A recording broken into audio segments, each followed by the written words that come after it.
كنت حابب بجد ان انا اصور بره النهارده، بس للاسف بتشتي. احنا المفروض ان احنا في شهر 7، في شهر 6، احنا في اواخر يعني 6، في اول 7 تقريبا، بس للاسف بتشتي والجو مش احسن حاجه بره. يعني الجو مش برد بس يعني الحمد لله، الحمد لله على كل شيء.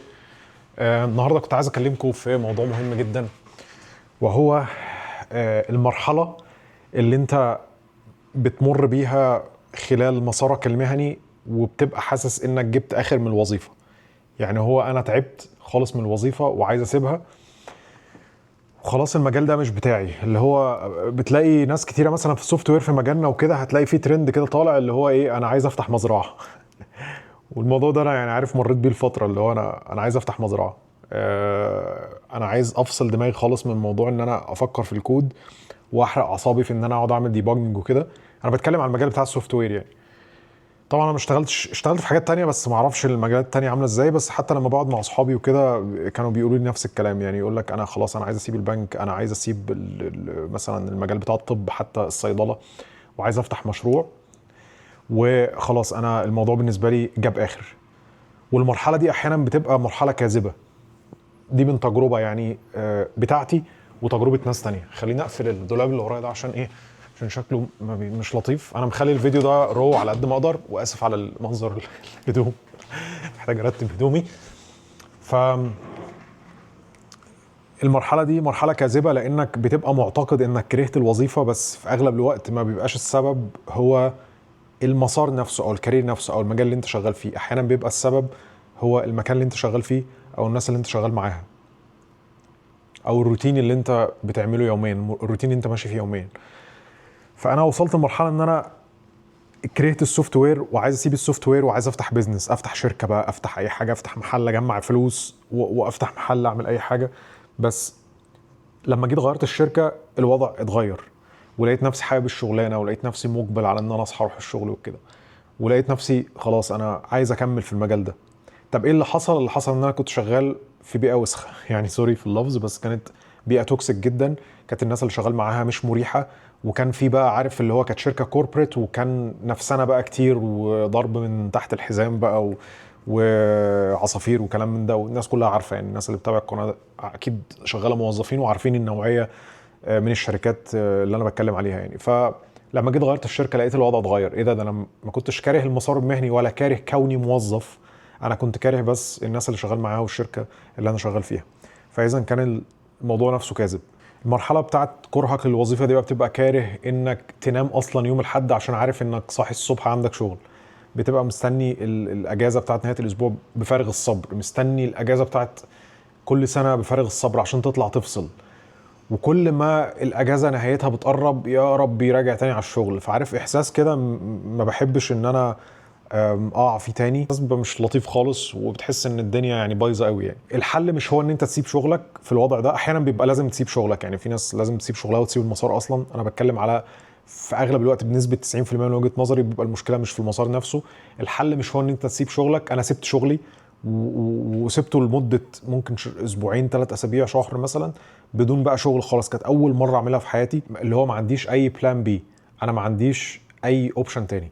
والاحساس بتاعها مش حلو، لانك عارف انا ما مشيتش طبعا، ما كنتش سيلف امبلويد 100%. انا دلوقتي سيلف امبلويد، بس اقول لك ازاي يعني، خليك اسمعني للاخر. بس احساس ان انت لو تعبت هتاخد اجازه بدون مرتب، انت اللي هتدفع المصاريف بتاعه التامين نفسه، انت اللي هتامن على نفسك، انت اللي شايل نفسك حرفيا، انت اللي مسؤول عن الريفينيو بقى بتاع البيزنس كل شهر. وممكن البيزنس ما يجيبش اي فلوس خالص، وده بيحصل حتى في احسن البيزنسز. هتلاقي في ناس ما بتعملش فلوس اصلا. فالاحساس نفسه ده حتى لو ما حصلش ان انت ما حققتش اي فلوس، بس احساس اصلا ان انت ممكن الشهر الجاي ما يكونش معاك فلوس، الاحساس نفسه مش حلو. فقصه انك تسيب شغلك خالص دي حاجه مش سهله. وللاسف الناس على النت بتقلل من الموضوع ده، وبتقول لك لا سيب شغلك والموظف عبد ومش عارف ايه وبتاع، وبتقنعك ان انت المفروض تعمل كده. وهو انت مش لازم تعمل كده في الحقيقه يعني. مش الموضوع مش مناسب لكل الناس. مش كل الناس قادره على تحمل هذا الضغط، انها تبقى سيلف امبلويد او تبقى مسؤول عن نفسها 100%. فاذا انت ما تمشيش ورا كلام كل اللي بيتقال على النت، اللي هو لازم تكون تهرب من الماتريكس ومش عارف ايه والكلام ده. ده كويس، اوكي ماشي، يعني انت تفتح شغل خاص بيك، بس انت ايه الاوبشن التاني اللي معاك؟ ولازم تبقى حاسب انت قاعد في بلد ايه وهل البلد هتشيلك ولا لا، واللي انت معاك باك اب فلوس ولا لا. في حسابات كتيره جدا لازم تتحسب. اللي عملته بقى ان انا ايه، يعني الحمد لله ربنا كرمني بشغل انا ما كنتش ناوي ان انا اشتغل اصلا. انا جاي الحمد لله يعني بفضل الله. عارف اللي هو لو انت سبت حاجه لربنا، ربنا بيعوضك يعني، او ربنا خلاص هو كاتب لك ان انت يجي لك شغل. فجالي شغل وانا ما كنتش حاسب الموضوع خالص. انا قلت يا ربي انا بقدم، ولو جالي الشغل جالي، ما جاليش خلاص يبقى هو مش مكتوب لي دلوقتي. وجالي الشغل. بس انا دلوقتي حاليا سيلف امبلويد. خليني اشرح لك ببساطه يعني ايه سيلف امبلويد. انكوربريتد من الاخر، يعني شغال في كندا بس انا انكوربريتد، بمعنى ان انا مش موظف. انا ماضي عقد مع شركه، والشركه دي بقدم لها خدمات معينه وباخد فلوس مقابل عدد الساعات اللي باخدها او اللي بشتغلها في الاسبوع.